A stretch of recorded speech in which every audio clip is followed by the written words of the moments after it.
How much of your day today was designed and how much just happened to you? I'm not asking to make you feel bad. I'm asking because most of us vastly overestimate how much of our lives is intentional. We think we're choosing, but a lot of the time we're reacting. We're running on patterns we set years ago or patterns that were set for us and wondering why nothing quite fits. Last week, I introduced the 8 life pillars, the 8 areas that make up a well-designed life. And today, I want to go through them and ask one question about each. Is this area of your life something you've designed, or is it just running? So what does default actually look like? Because here's the thing, it doesn't look like chaos. It looks like managing. That's what makes it so hard to spot. Take your health. You keep saying, I'll start next Monday. You've said it for 40 Mondays in a row. Your body's been trying to tell you something for months, maybe even years, but slowing down feels dangerous. So you just keep going. That's not a plan, that's autopilot. Or your relationships. Someone asks how you're doing and you say, I'm fine, every time, even when you're drowning. You're the strong one, right? The one everyone leans on. But who do you lean on for you? Have you ever actually thought about that? Or is that just something you let yourself need? Your finances. When's the last time you really looked at where your money goes and asked whether it matches what you say matters to you? Most of us don't look because looking means seeing the gap. And then there's joy. This one breaks my heart because I know it so well. Someone asks you, what do you do for fun? And you either go blank or you start listing hobbies that are really just productive things wearing a different outfit.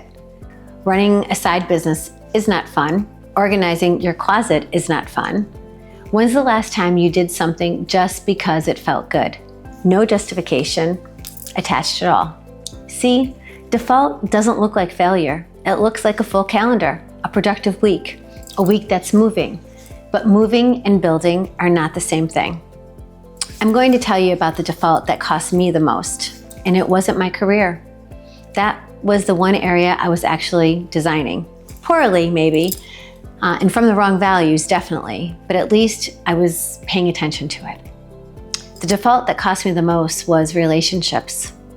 I defaulted my way through my first marriage, not intentionally. Nobody wakes up and says, I think I'll neglect the people I love today, but I kept choosing work. After this project, once this quarter ends, when things slow down, things never slow down. And by the time I looked up, the damage was done. My kids got the residue of my energy, not the best of it.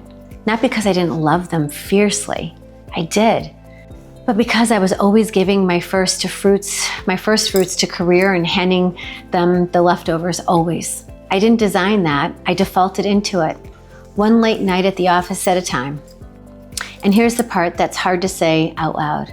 At the time, I felt responsible. I felt like I was providing, building a future for them. But I wasn't building a future for them. I was building a resume for me and calling it sacrifice. I want to be really clear about something. Design doesn't mean you have it all figured out. It doesn't mean every area of your life is thriving. It just means you're paying attention. So my mornings now, those are designed. Exercise, meditation, journaling, planning. And if I skip that, I feel it all day, off balance, reactive, like I started behind and never caught up. That's how I know it's not optional anymore. It's the architecture that holds everything else. My relationships look different now too. I tell the truth when someone asks how I am, which sounds basic, but for someone who spent decades performing fine, that was a whole rewiring. I let my husband see me on hard days. I protect time with people I love instead of letting that be the first thing sacrificed when work gets busy. Joy? Honestly, I'm still working on this one.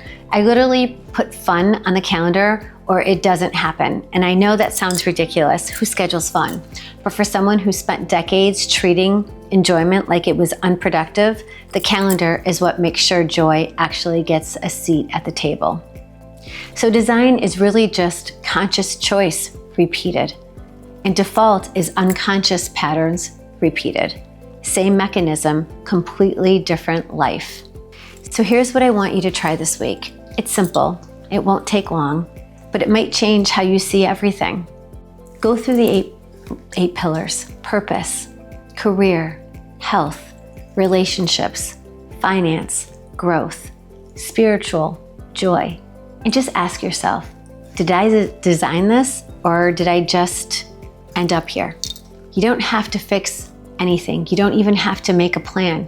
Just notice, because honestly, the awareness alone starts to change things.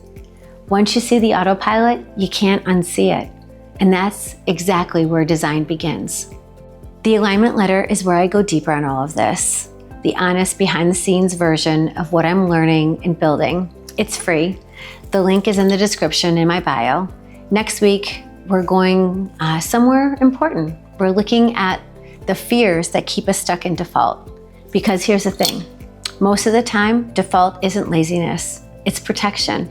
And until you can see what you're protecting yourself from, the autopilot just keeps running. You're not behind, you're building. And I'll see you next week.